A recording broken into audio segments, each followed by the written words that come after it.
Oke, kita mulai. Assalamualaikum warahmatullahi wabarakatuh. Pada kesempatan ini saya akan menyampaikan pembahasan soal UMGM tahun 2015. Oke, langsung saja. Yang pertama itu ini soalnya itu ini mengenai laju reaksi ya. Data reaksi dekomposisi di nitrogen pentaoksida dalam larutan CCl4 pada temperatur tertentu. Nah, itu adalah reaksinya sudah setara. Kemudian ada data konsentrasi dan data laju reaksi. Nah, perlu kita ketahui dalam persamaan laju reaksi ya, jadi kita harus bisa menulis persamaan laju reaksi terlebih dahulu ya. Persamaan laju reaksi itu seperti apa?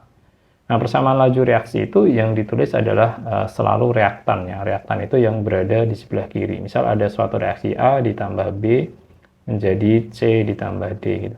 Nah, bagaimana? Jadi ini ada reaktannya, kemudian ini adalah produknya. Nah, bagaimana rumus persamaan laju reaksinya? Maka persamaan laju reaksinya V sama dengan atau laju sama dengan K kali konsentrasi A pangkat order reaksinya, misal X gitu ya, kali konsentrasi B pangkat ordernya itu Y. Jadi yang dituliskan itu hanya reaktannya saja ya, laju reaksi. Nah, bagaimana dengan reaksi ini? Karena reaksinya adalah 2N2O5 menjadi 4NO2 plus O2. Sehingga mana reaktan? Reaktan itu letaknya ini ya, sebelum panah ya. Jadi zat yang sebelum atau digunakan untuk reaksi ya, reaktan. Nah, ini berarti ini reaktannya, ini produknya, sisi kanan. Nah, maka dari sini persamaan laju reaksinya dapat disimpulkan bahwa P atau R boleh sama dengan K kali N2O5 pangkat X. Nah, X-nya kita nggak tahu. Nah, X ini bukan koefisien reaksi ya. Sehingga pasti ini salah, ini salah, ini salah. Jadi C, D, E sudah pasti salah. Karena yang dibolehkan itu hanya N2O5. Nah, lantas bagaimana kita mencari X-nya? Jadi ya udah kita mencari order reaksi. Jadi mencari order reaksi N2O5. Nah, mencari order reaksi N2O5 ini dapat dilihat dari data tabelnya. Terserah mau menggunakan data keberapa. 1, 2 boleh, 2, 3 boleh, 2, 4 juga boleh. Nah, saya memakai data 2 dan 3 ya. Maka di sini berarti laju reaksi 2 ya. Jadi V2 per V3 sama dengan konstanta laju reaksinya itu sama nanti. Nah, ini adalah konsentrasi N2O5 pada data kedua, pangkat X, konsentrasi N2O5 pada data ketiga, pangkat X. Nah, karena K-nya sama, ini bisa dicoret nanti ya.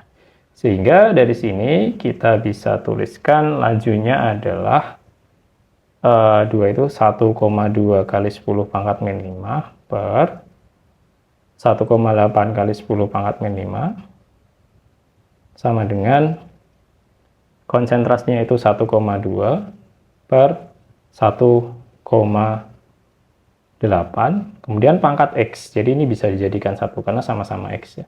Nah, ini 10 pangkat min 5, 10 pangkat min 5 bisa dicoret. Sehingga saya lanjutkan di sini 1,2 per 1,8 sama dengan 1,2 per 1,8 X.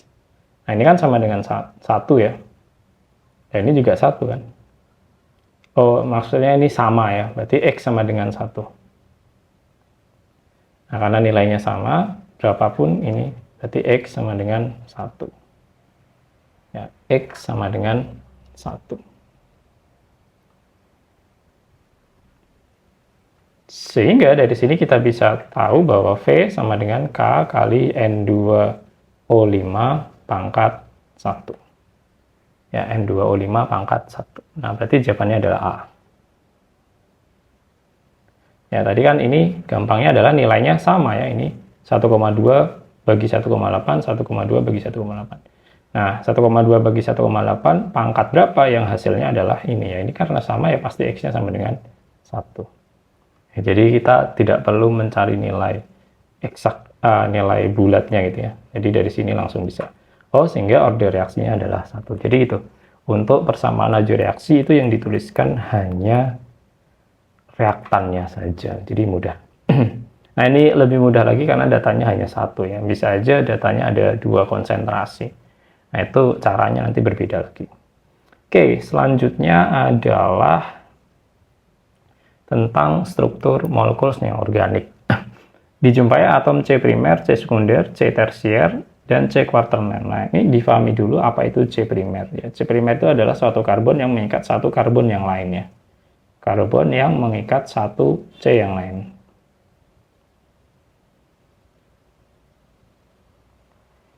Kalau sekunder berarti 2C yang lain, tersier 3C yang lain ya. Ini 2C yang lain. Ini ada tersier. Ini kan primer, sekunder, tersier. Tersier. Ini berarti mengikat 3C yang lain. Kemudian kuaterner. Ini mengikat 4C yang lain. Nah, bagaimana itu? Kita lihat dulu. Di sini ada nilai energi ikat. Nah, bagaimana kita menentukan untuk reaksi disosiasinya ya, atau reaksi disosiasinya. Nah, itu energi ikatnya masing-masing diketahui. Ada C primer dengan H itu 400, 450, kemudian 300. Nah, kita harus bisa menjabarkan dulu reaksi yang ada di situ, yaitu ada CH3, CH, kemudian bawahnya itu ada kurang, itu menjadi cabang ya, CH3, kemudian reaksinya CH3.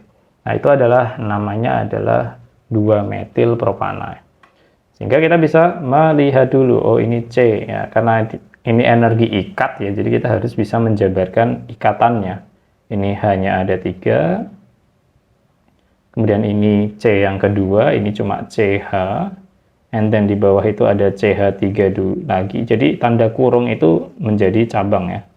Di bawahnya atau di atasnya boleh. Kemudian yang terakhir ini adalah CH3.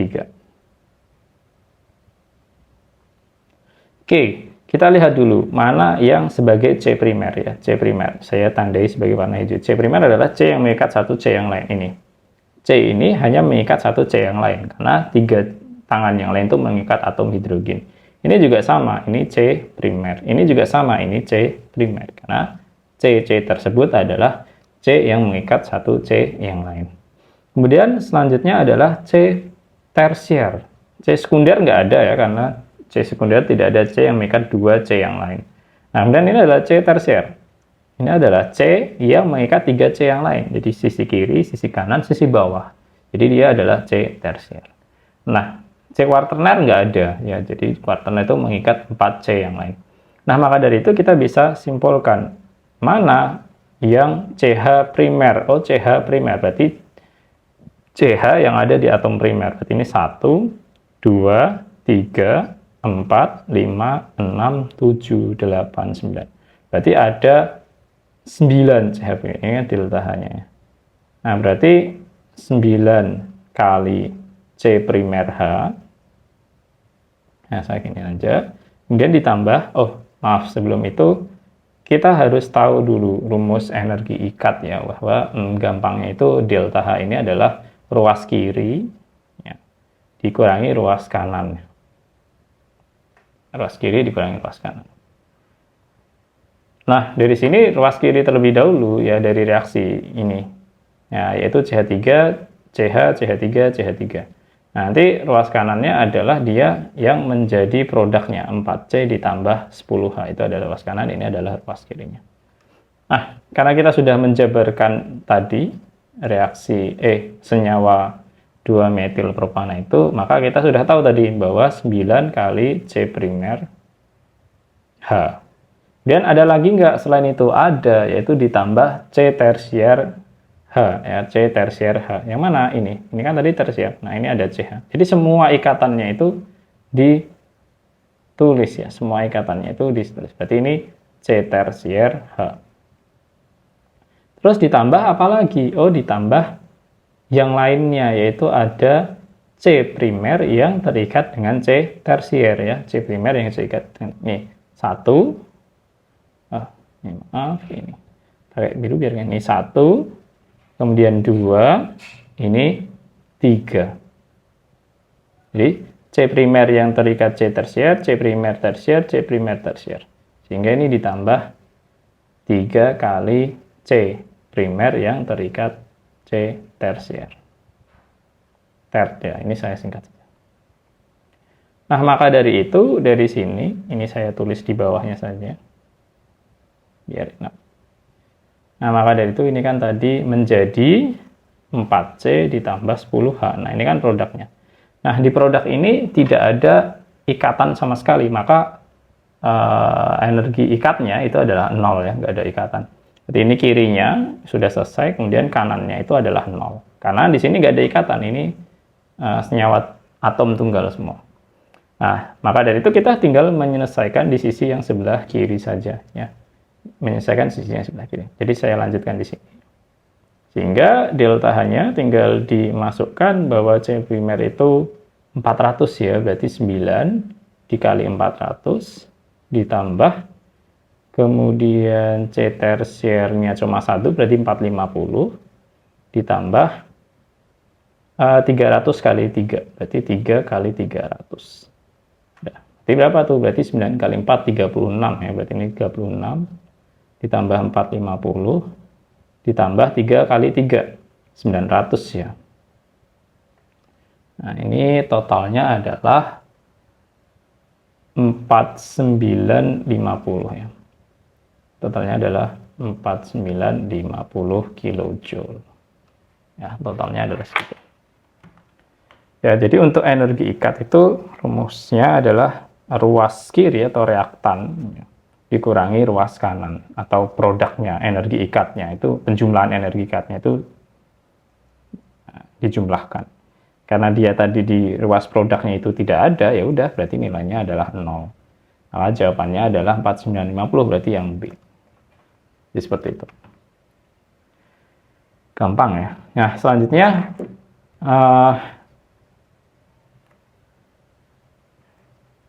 tentang sama ya, masih tentang entalpi ya. Jadi entalpi itu bisa diukur dengan beberapa metode ya. Bisa pakai bom kalorimetri biasanya. Kemudian tadi salah satunya dengan hukum Hess juga ada. Kemudian ada tadi entalpi berdasarkan energi ikat. Kemudian ini entalpi berdasarkan energi pembentukan ya. Delta H formation-nya itu berapa masing-masing molekul. Nah, ini adalah entalpi berdasarkan pembentukannya. Nah, entalpi berdasarkan pembentukan itu beda ya. Jadi ini penghitung entalpi dengan atau berdasarkan delta HF. Delta HF itu delta HF formation ya. Nah, kalau menghitung entalpi berdasarkan delta HF, kalau tadi kan kiri dikurangi kanan, kalau ini berarti kanan dikurangi kiri. Ya. Kanan dikurangi kiri. Ya. Nah, bagaimana? Ya kita pastikan dulu kalau ini apakah reaksinya itu sudah setara gitu ya. Apakah reaksinya itu sudah setara? Nampaknya sudah ya, nampaknya sudah karena C-nya 2, iya udah. Nah, jadi dalam reaksi ini, jadi ini saya tuliskan rumusnya dulu ya. Kalau tadi kiri kurangi kanan untuk energi ikat, kalau untuk energi pembentukan itu kanan dikurangi kiri. Nah, ini cuma mempermudah aja ya buat mengingat biar mudah. Sehingga dari sini kita bisa menyelesaikan sisi sebelah kanan terlebih dahulu. Oh, sisi sebelah kanan itu ada 6 CO2, berarti di sini ada 6 CO2. Jadi 6 kali delta HF CO2. Nah, delta HF standar CO2 kemudian ditambah 8 kali delta HF H2O ya, berarti 8 kali delta HF H2O. Kemudian sudah tidak ada lagi ya, di sisi sebelah kanan sudah tidak ada lagi. Dan dikurang sisi sebelah kirinya ya, atau reaktannya ya, delta HF formation product dikurangi reaktan. Nah, sisi sebelah kanannya itu ada isopropil alkohol ya. Isopropil alkohol itu yang ditanyakan ya, isopropil alkohol yang ditanyakan. Berarti ini berapa sih delta HF isopropil alkohol?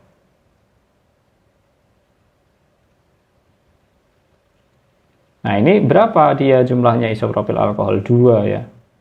2. isopropil alkohol. Dan ditambah 9 delta HFO2. Nah, ini diatomik itu nilainya 0 ya. Nah, jadi ini ruas sebelah kiri. Nah, ini adalah ruas sebelah kanan. Nah, delta H reaksinya itu sudah diketahui, yaitu nilainya adalah min 400 kJ. 4000 kJ. Ya, nilainya adalah 4000 kJ. Ya udah, itu tinggal dimasukkan. Ya, saya ubah sini ya. Jadi min 4000 sama dengan 6 kali CO2, yaitu min 400, berarti 6 kali 400. Min 400 ditambah H2O itu berarti 8 kali min 300. Kemudian ini sudah ya sisi sebelah kanannya. Kemudian kita selesaikan di sisi sebelah kiri. Tadi ada 2 isopropil, delta HF standar isopropil, alkohol tentunya.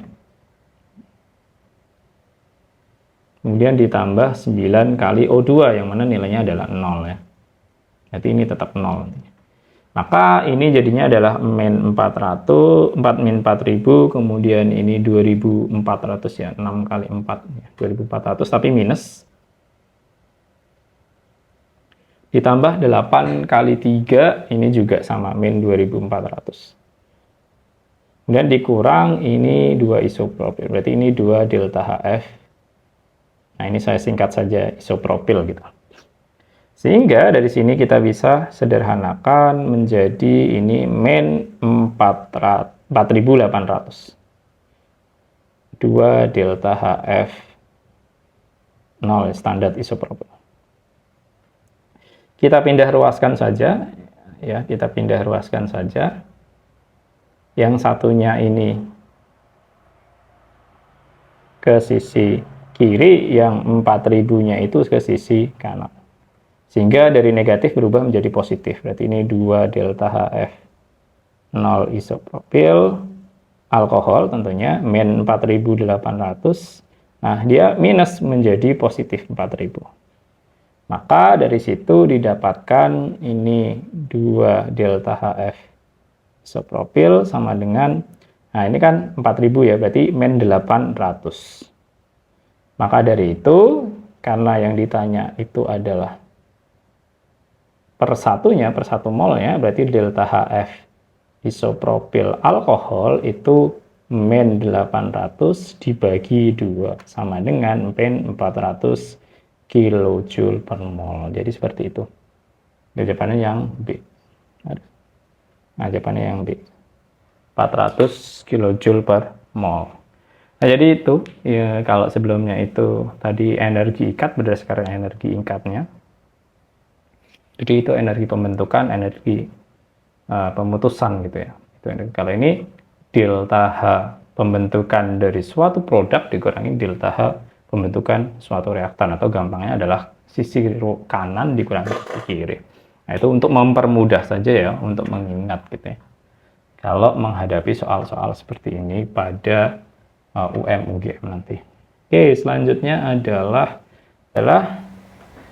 jika unsur X ya, jika unsur X dapat membentuk ion X2+ yang mengandung 20 neutron dan 18 elekton, maka pernyataan berikut yang benar tentang unsur X itu adalah apa gitu ya. Pernyataan yang benar tentang X. Nah, kita harus memahami dulu apa itu proton, neutron, dan elektron gitu ya. Misal ada suatu atom ya, misal saya punya Na gitu ya. Contoh ini contoh dulu, ini 23, kemudian ini 11. Maka nomor atom itu sama dengan proton ya, proton. Protonnya berapa? 11. Nah, neutron apa? Neutron itu selisih antara nomor massa. Ya, selisih antara nomor massa dikurangi nomor atom. Nah, berarti ini selisihnya. Jadi misal 23 dikurangi 11 sama dengan berapa? 12 ya tentunya ini neutron. Nah, elektron ketika dia atom netral itu sama dengan proton ini ketika suatu atom itu netral. Netral. Nah, bagaimana kalau atom itu bermuatan? Contohnya adalah Na1123 positif. Nah, yang membedakan hanya di jumlah elektronnya saja, protonnya sama, neutronnya sama. Elektronnya berapa berarti? Elektronnya ini ada positif, tandanya dia melepaskan elektron. Melepaskan berapa elektron? 1 elektron, sehingga dia 11 dikurangi 1 elektron, berarti sisanya berapa? 10 elektron pada atom Na+. Nah, ini sama, bahwa suatu atom X, dia mempunyai muatan X2+, berarti ini X. Nah, kemudian dia menjadi X2+. Berarti dia tandanya ini adalah telah melepas 2 elektron. Telah melepas 2 elektron. Nah, lantas bagaimana ya mendapatkan nilai nomor atomnya atau protonnya? Ya, nanti di sini ada nomor. Dan diketahui bahwa neutronnya adalah 20. Kemudian elektronnya, ya elektron pada si X2+ ini elektronnya adalah 18. Jadi ini adalah 18 adalah kondisi di mana dia sudah melepaskan elektronnya. Berarti sebelum melepaskan elektron berapa? Berarti dalam keadaan netralnya di sini itu elektronnya adalah sama dengan 20 ya. Karena ini kan telah melepaskan 2 elektron. Jadi sebelum melepaskan elektron berapa ya? 20 ya. Dia adalah 20. Ini di sini 20 elektron. Nah, jadi ini dalam keadaan atom netralnya. Kalau dalam keadaan atom netral berarti elektron ini sama dengan proton. Maka protonnya berapa? Ya protonnya juga 20. Dari sini kita bisa menyimpulkan. Kalau protonnya 20, maka kita bisa tahu nomor masanya. Nomor masanya berapa? Berarti nomor masanya adalah, tadi kan selisih antara proton dan elektron. Sehingga nomor masanya adalah, ya udah berarti neutron yang ada ditambah proton. Maka di sini 20 ditambah 20 sama dengan 40. Sehingga kita bisa menyimpulkan bahwa si X ini nomor masanya 40, kemudian nomor atomnya 20. Dari sini kita bisa apa? Mengkonfigurasikan elektronnya tentunya pakai AR langsung ya. Jadi basic konfigurasi elektron. Habis AR itu nomor atomnya 18, itu adalah 4s2. Nah, 4s2, oh ini S. Oh berarti dia adalah golongan A. Ini 2, ini golongan 2A. Periode kulit yang paling besar, oh dia adalah periode 4. Berarti golongan 2A periode 4. Nah, golongan 2A itu apa? 1A itu alkali, 2A itu adalah alkali tanah. Ya, berarti itu termasuk logam alkali tanah di dalam sistem periodik unsur, berada pada periode 4 dan memiliki massa atom 40. Jadi massa atomnya adalah 40. Jadi jawaban A yang benar. Logam alkali tanah. Yang C itu juga pernyataannya benar sebenarnya di dalam sistem periodik unsur. Jadi ini kan, oh sorry, salah deh, itu 2B. Maaf. Ini yang benar adalah 2A. Saya kira ini tadi ini. Jadi salahnya di sini. Jadi jawabannya adalah yang A. Ya, jadi seperti itu. Gampang sih ini. Tentang struktur atom. Jadi ada proton, elektron, dan neutron. Proton itu adalah sama aja dengan nomor atom. Kemudian neutron itu adalah selisih nomor massa dikurangi proton. Kemudian elektron sama dengan proton ketika atom itu netral. Netral itu berarti tidak bermuatan positif dan tidak bermuatan negatif. Gitu. Nah, ketika dia bermuatan positif, tandanya dia melepaskan 1 elektron. Ketika dia bermuatan negatif, berarti dia menangkap 1 elektron. Jadi tinggal dikurang atau ditambah saja elektronnya. Nah, ini pola pikirnya itu dibalik dari X2+. Berapa sih X itu? Nah, berapa sih elektron ini? Berarti X2+ itu adalah kondisi ketika sudah melepaskan 2 elektron. Yaitu elektronnya 18. Berarti sebelum melepaskan elektron berapa dong? Ya otomatis elektronnya adalah 20. Ya. Jadi awalnya 20, melepaskan 2 elektron sehingga dia menjadi 18. Nah, ketika kita sudah tahu elektron dalam keadaan netralnya, ya otomatis elektron ini sama dengan proton. Kalau proton tahu, otomatis kita bisa mengetahui nomor massanya. Nomor massa tahu, ya kita bisa melihat dan membandingkan terhadap pilihan gandanya bahwa nomor massanya 40, kemudian protonnya kita konfigurasikan untuk menentukan golongan dan periode golongan. Itu dari orbital S-nya itu dia adalah A, Kemudian periode itu dilihat dari kulit yang paling besar. Kulit yang paling besarnya adalah 4. Berarti golongan 2A periode 4. Nah, golongan 2A itu adalah alkali tanah. Kalau 1A itu alkali. Jadi seperti itu ya. Oke, selanjutnya adalah tentang sel volta ya. Jadi ini bahasan di redox juga sih, tapi lebih lanjut. Jadi ada elektrokimia, kemudian ada elektrolisis. Oke, di sini diketahui data potensial sel dari masing-masing logam ya. Ada CD, krom, dan zinc ya. Nah, perlu diingat bahwa ketika enol sel suatu atom atau suatu logam itu bernilai besar ya, nilainya besar, maka si logam itu cenderung mengalami reaksi reduksi ya, atau mudah tereduksi. Tapi ketika suatu logam punya enol sel yang kecil, maka si logam itu cenderung mengalami reaksi oksidasi. Nah, seperti kalau di kalian di SMA itu ada deret volta ya di situ. Nah, kita urutkan saja dari enol sel yang paling besar ke enol sel yang paling kecil gitu ya. Nah, ini ingat tandanya adalah negatif ya. Min 0,4 dengan min 0,7 tentunya nilainya lebih besar min 0,4. Berarti enol sel CD itu lebih besar daripada enol sel CR. Ini lebih besar daripada enol sel ZN ya. Ini lebih besar daripada enol sel ZN. Maka dari sini kita simpulkan terlebih dahulu. Berarti CD ini lebih mudah mengalami reduksi.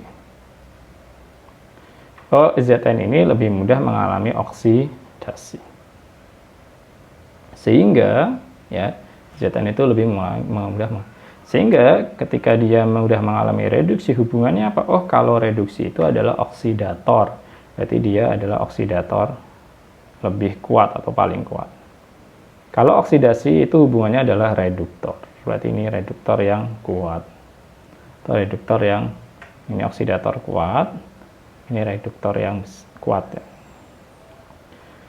Sesudah, kalau sudah menyimpulkan seperti ini kan tinggal dibandingkan saja ya, terhadap apa dengan apa gitu ya. Nah, maka dari itu dilihat bahwa pernyataan pertama ZN merupakan reduktor yang kuat. Benar ya, ZN merupakan reduktor. Kenapa? Karena potensial enol selnya paling kecil, kemudian dia mudah mengalami oksidasi. Kalau mudah mengalami oksidasi berarti sifatnya adalah dia sebagai reduktor yang kuat. Kemudian yang kedua, pada sel galvani yang menghubungkan antara CD dengan CR, berarti ini hubungannya CD dengan CR saja ya, kita ngambil dua, CD dengan CR. Nah, maka logam CD berperan sebagai katoda. Nah, kalau dalam sel galvani, katoda itu direduksi ya, katoda itu yang direduksi. Ya, berarti pernyataan itu benar bahwa CD itu reduksi lebih besar. Nah, ini berarti dia kalau dalam sel galvani reduksi itu adalah katoda. Reaksi yang terjadi pada katoda itu adalah reaksi reduksi. Yang ini pada katoda. Nah, berarti benar bahwa si CD, karena CD cenderung mengalami reduksi. Berarti pernyataan nomor 2 juga benar. Selanjutnya pada sel galvani ini perbandingan ZN dengan CR. Dilihat CR berarti lebih cenderung mudah tereduksi dibandingkan dengan ZN, karena ZN lebih kecil nilai enol selnya. Maka dari itu ya CR itu harusnya katoda, ZN itu harusnya anoda. Nah, pada sel galvani antara sel ZN dengan CR, zat yang mudah teroksidasi itu adalah ZN, yaitu menjadi ZN2+. Berarti pernyataan itu juga benar ya. Pernyataan ini juga benar bahwa ZN enol selnya kecil, maka dia mudah mengalami oksidasi. Nah, pernyataan yang 4 ini adalah yang salah. CD merupakan logam yang paling mudah teroksidasi. Bukan, CD itu adalah enol selnya paling besar sehingga dia itu malah mengalami reduksi. Jadi pernyataan yang benar itu 1, 2, dan 3. Jadi seperti itu ya. Ini adalah tentang enol sel. Gampang kok enol sel. Potensial. Jadi enol sel terbesar itu mengalami reduksi hubungannya sama oksidator. Kemudian enol sel terkecil itu adalah zat yang mengalami atau mudah teroksidasi, dia hubungannya dengan reduktor kuat gitu ya. Oke, jadi kalau ada berapapun deret volta tinggal diurutkan saja dari besar ke kecil. Besar reduksi, kecil oksidasi. Nanti nih, oh kalau dia reduksi berarti dia pasti oksidatornya paling kuat. Kalau dia oksidasi yang paling kecil, oh pasti reduktornya yang paling kuat. Oke, selanjutnya adalah tentang KP ini. Tetapan kesetimbangan tekanan ya. Oke, dari sini kita harus bisa menjabarkan reaksinya terlebih dahulu ya. Kita harus bisa menjabarkan reaksinya terlebih dahulu, kemudian menyetarakan reaksi itu.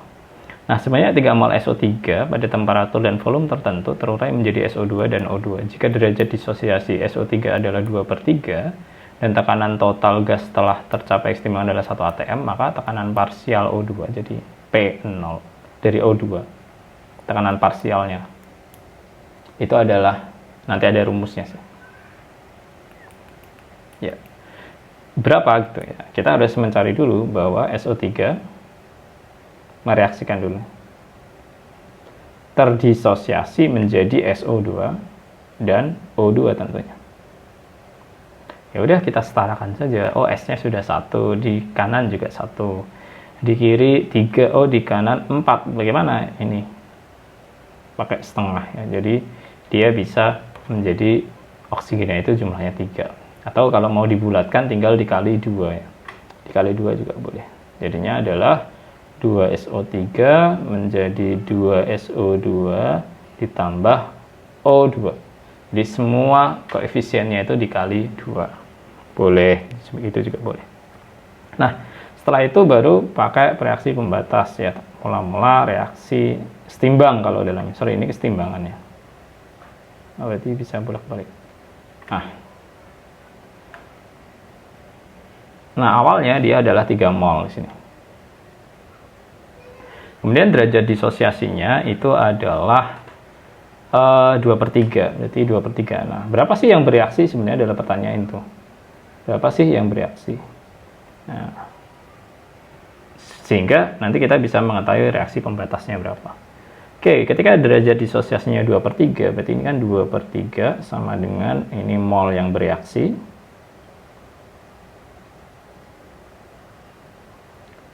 Per mol mula-mula. Sehingga, ya ini mol mula. Kita bisa mengetahuinya. Mol bereaksi itu berapa? Berarti mol bereaksi sama dengan 2/3 derajat disosiasinya dikali mol mula-mula. Maka 2/3 dikali 3 sama dengan berapa? Oh, 2 mol. Maka di sini kita ganti dengan 2 mol. Nah, ini adalah ya yang bereaksi. Nah, berarti sisanya atau dalam keadaan setimbangnya berapa ya? Ini sisa 1 mol ya, karena reaktan itu berkurang, produk itu bertambah. Sekarang ke perbandingan mol sama dengan perbandingan koefisien. Oh, ini koefisiennya adalah 2/2, maka di sini juga 2 mol. Selanjutnya yang di sini adalah 2/1, berarti ini 2/1. Perbandingan mol sama dengan perbandingan koefisien, berarti ini 1 mol. Berarti ini 2 mol, ini 1 mol. Sehingga dari itu kita bisa mengetahui mol dalam keadaan setimbangnya. Nah, mol totalnya berapa? Ini dijumlah. Mol totalnya sama dengan 4 mol. Maka tekanan parsial O2, PO2, tekanan parsial O2, yang ditanyakan O2 ya. PO2 itu adalah mol O2 per mol total kali tekanan total. Berarti mol O2-nya berapa? 1. Mol totalnya berapa? 4. Kali tekanan totalnya 1 ya. Tekanannya 1. Nah, maka 1/4 atau 0,25 atm. Jadi jawabannya adalah yang B. Nah, jadi seperti itu aja. Gampang ya. 0,25 atm. Nah, ini memang permainan di kita harus mencari berapa sih mol yang bereaksi terlebih dahulu. Oke. Selanjutnya adalah gas nitrogen di udara adalah bahan dasar pupuk urea NH2CO Kalau pabrik pupuk dapat memproduksi 3 juta ton urea per tahun, maka gas nitrogen dari udara yang digunakan paling sedikit adalah berapa gitu ya. Nah, ini lebih bagusnya ketika kita mengetahui reaksi utuhnya ya. Jadi ini adalah reaksi pembuatan urea dari amonia. Jadi misal ada gas nitrogen di udara, kemudian direaksikan dengan suatu amonia 3H2 ya. Dengan gas hidrogen menghasilkan amonia NH3. Nah, amonia yang dihasilkan itu selanjutnya digunakan untuk membuat suatu urea. Jadi reaksi pertama, ini reaksi kedua. Itu 2NH3 ditambah CO2. Nah, itu menghasilkan urea. ONH2 dua kali ditambah H2O. Oke. Nah, bagaimana kita menghitung berapa hasil dari 3 juta ton urea per tahun ya. Nah, kira-kira butuh nitrogen itu berapa? Nah, diketahui kan itu MR urea udah tahu berapa. Nah, ini 3 juta. Jadi ini masanya ya. Ya kita cari dulu molnya berapa gitu ya. Mol. Nah, ini tetap dalam 3 juta saja nggak apa-apa. Ton urea ya, 3 juta ton. 3 karena mempermudah saja, karena nanti satuannya sama-sama juta. 3 per 60 ya, massa per MR-nya per 60. Dengan ini sekitar 0,05 mol ya anggapannya. Ya, 0,05 mol. Jadi kalau di sini 0,05 mol, maka di sini berapa? Di NH3-nya. Nah, dilihat perbandingannya adalah 2:1. Berarti kalau ini 1 itu adalah 0,05, kalau 2 berapa? Berarti ya 0,1 mol. Ya, 0,1 mol.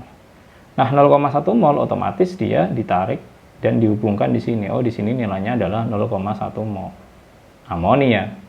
Nah, maka dibandingkan terhadap N2. Oh, di sini perbandingannya ada 2:1. Oh, berarti di sini balik lagi menjadi 0,05 mol. Karena perbandingannya adalah 2:1. Kalau 2 itu 0,1, kalau 1 itu berapa ya? 0,05. 0,1 per 2 kali 1. Sehingga ketika kita sudah tahu mol NO2, berarti mol N2 itu adalah 0,05 mol. Maka kita bisa menghitung masanya. Berarti mol sama dengan massa dalam juta ton ya, per mRN2. Massa sama dengan mol kali mR-nya. Sehingga dari situ adalah molnya itu 0,05 dikali mR-nya. mR-nya adalah 60. Nah, berarti 0,05 kali mRN2, mRN2 itu 28 ding. Ya, mRN2 yang dipakai karena yang ditanya adalah massa N2.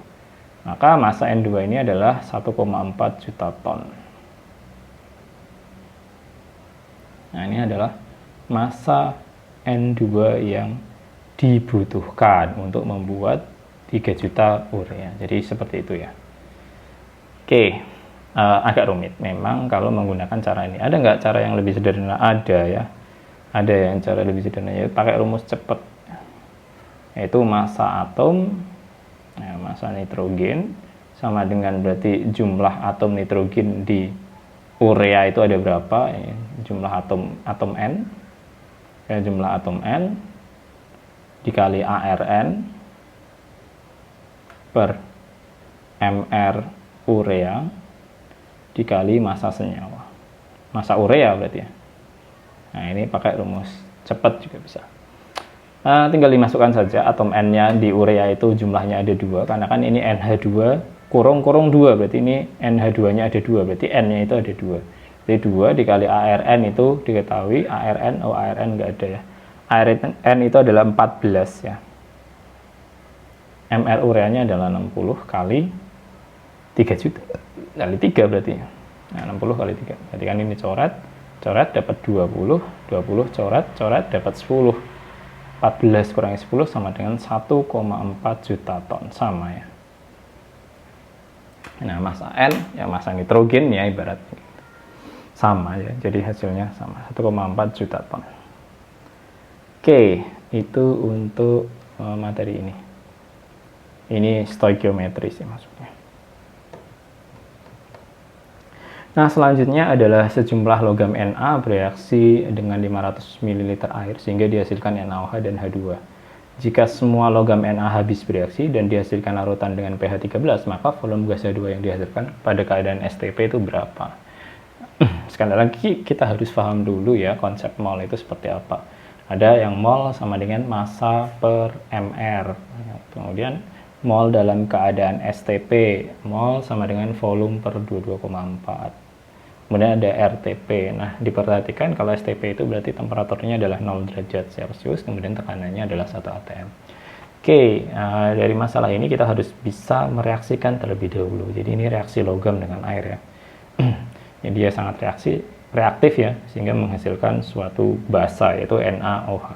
Nah, ini Na ditambah H2O, air. Air itu H2O. Sehingga menghasilkan NaOH plus H2, gas hidrogen ya. Ini dalam keadaan gas hidrogen. Nah, tentunya kita harus menyetarakan reaksinya terlebih dahulu ya. Harus menyetarakan reaksinya terlebih dahulu. Oke, Na-nya di kiri 1, di kanan 1. O-nya di kiri 1, di kanan juga 1. Sekarang H-nya di kiri 2, di kanan itu ada 3. Bagaimana caranya? Ya udah, ini tinggal disetengahkan saja. Kalau mau diubah menjadi koefisien bilangan bulat gitu ya. Nah, ini tinggal dikali 2 di seluruh koefisiennya sehingga menjadi 2Na ditambah 2H2O menjadi 2NaOH, kemudian ditambah setengah kali 2 kan 1 ya, berarti ini 1H2 atau H2 saja boleh. Nah, ini adalah persamaan reaksi yang sudah setara. Nah, dari sini kita bisa menjabarkannya lagi. Oh, ada pH di situ, pH 13. Nah, pH itu hubungannya apa? pH itu hubungannya sama NaOH. Nah, NaOH ini adalah suatu basa ya. Kenapa? Karena ketika dia mengion itu menjadi Na plus dan OH minus. Nah, adalah basa kuat. Nah, maka di sini OH minusnya. Oh, pH-nya adalah 13, maka dia pH basa di situ. Kita harus mengetahui dulu konsentrasi OH minusnya jadinya berapa ya, konsentrasi OH minus di situ. Oke, ini saya jabarkan sendiri lagi dulu bahwa NaOH karena hubungannya basa ya, ini terionisasi menjadi Na plus OH minus. Nah, ini terionisasi sempurna ya karena NaOH merupakan basa kuat. Sehingga di sini pH-nya adalah 13. Oke, nah, nanti hubungannya saya gini, pH sama dengan 13. Maka pOH-nya berapa? Ya, pOH-nya adalah 14 dikurangi 13 sama dengan 1. Ya, 1. Nah, setelah itu ketika kita sudah mengetahui pOH, otomatis kita mencari konsentrasi OH-. Ya, berarti berapa? Nah, ini kan main log konsentrasi OH- ya pOH itu. Nah, kalau pOH-nya 1, maka konsentrasi OH- itu adalah 10 pangkat min 1. Kalau pOH-nya 2, berarti konsentrasi OH- itu 10 min 2. Kalau pOH-nya 3, berarti konsentrasi OH- itu adalah 10 pangkat minus 3. Jadi dari antilognya. Oke, ketika konsentrasi OH- sudah tahu, maka dari itu kita akan mencari molnya dulu. Sekali lagi adalah perbandingan koefisien itu adalah perbandingan mol. Gitu. Nah, ini kan konsentrasi OH- di sini 10 min. Jadi ini konsentrasi OH-nya, di sini nilainya adalah 10 pangkat min 1 atau 0,1. Nah, kita harus mencari dulu molnya, berapa molnya. Nah, ingat, konsentrasi atau molaritas OH-, molaritas ya sama dengan mol per volume ya. Ya, molaritas adalah mol per volume dalam liter. Nah, berapa volumenya tadi? Nah, di sini volume larutannya adalah 500 ml. Ini adalah volume larutan 500 ml. Ini jadi liter berarti 0,5 liter. Nah, dari sini maka kita bisa menghitung molnya. Mol sama dengan konsentrasi OH- berarti 10 pangkat min 1 dikali 0,5. maka kita bisa tahu bahwa nah ini bisa diubah 5 kali 10 min 1 ya, maka ini 5 kali 10 pangkat min 2 atau 0,05. Udah tuh kita dapat mol dari si OH-. Maka dari itu di sini bisa dibandingkan, perbandingannya adalah 1:1. Jadi kalau di sini molnya adalah di sini molnya adalah 0,05 mol, maka di sini otomatis juga 0,05 mol. Ya 5 kali 10 min 2. Ya sudah, kalau di sini 0,05 mol, ya kan dinaikkan di atas ya. Maka di H2 berapa? Ya perbandingannya ada 2:1. Maka 0,05 dibagi 2 ya, itu 0,025 ya. 0,025. Nah ini adalah mol H2. Nah, ketika mol H2 ini sudah ketemu, ya, ketika mol H2 ini sudah ketemu, maka kita bisa mencari volume H2. Ya. Jadi dalam keadaan STP, mol STP itu adalah volume per 22,4. Volumenya dalam liter ya. Maka dari itu volume dalam liternya untuk H2 itu adalah 0,025 dikali 22,4 ya. 0,025 dikali 22,4. Nah, itu hasilnya adalah 0,56 ya. 0,56 liter. Nah, ini adalah volume gas hidrogen yang dihasilkan dari reaksi tersebut, yaitu ada 0,56 liter gas yang dihasilkan. Nah, jadi seperti itu ya. Ini cukup panjang karena kita harus mengenal dulu tentang pH. pH kita ubah jadi pOH dulu, pOH kita ubah menjadi konsentrasi OH-. Nah, konsentrasi OH- ini kita cari untuk mencari molnya. Jadi ketika sudah tahu konsentrasi OH-nya, baru dicari molnya. Nah, dengan rumus apa? Konsentrasi OH- itu adalah molaritas ya. Mol per volume, mol per volume. Sehingga mol sama dengan volume dikali konsentrasi OH- ya, 0,5. Sehingga didapatkanlah 0,5. Nah, 0,05 ini baru dibandingkan dengan si NaOH. Yaitu perbandingannya adalah 1:1. Ya, 1:1. Nah, dari situ mol NaOH otomatis di sini sama dong nilainya.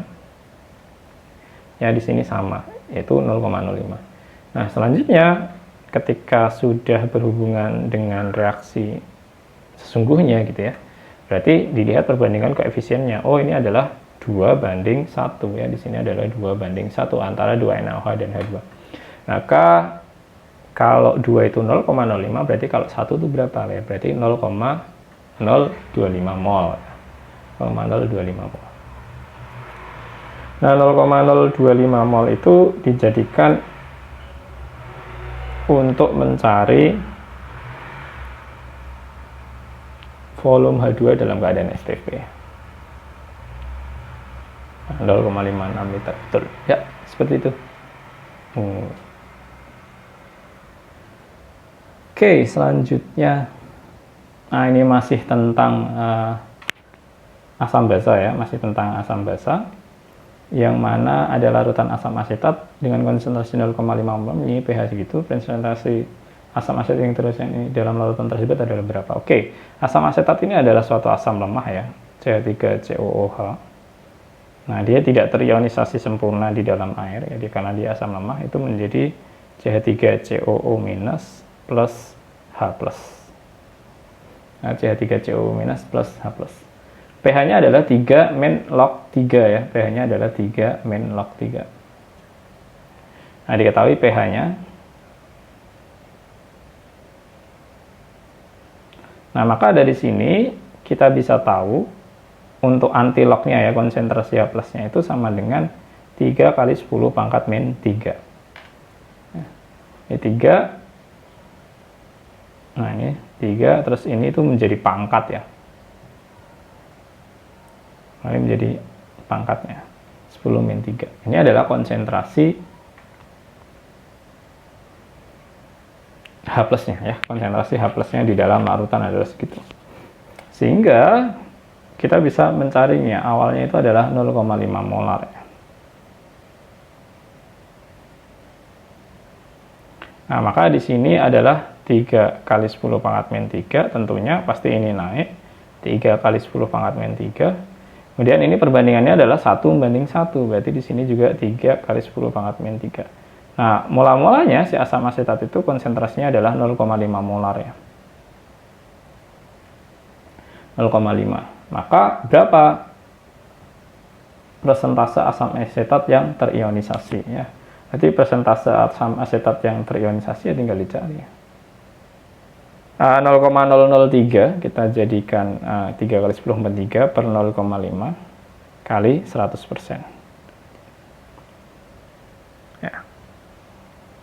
Hasilnya adalah 0,6%. Jadi hanya 0,6% saja yang terionisasi di dalam larutan. Karena dia lemah ya. Karena dia adalah lemah, maka dia sedikit saja yang terionisasi. Oke, jadi seperti itu. Oke, itu semua pembahasan yang telah saya buat. Semoga membantu untuk teman-teman semua dalam belajar persiapan UM, UGM, dan bisa dimudahkan dalam tes. Sekian dari saya. Wassalamualaikum warahmatullahi wabarakatuh. Terima kasih.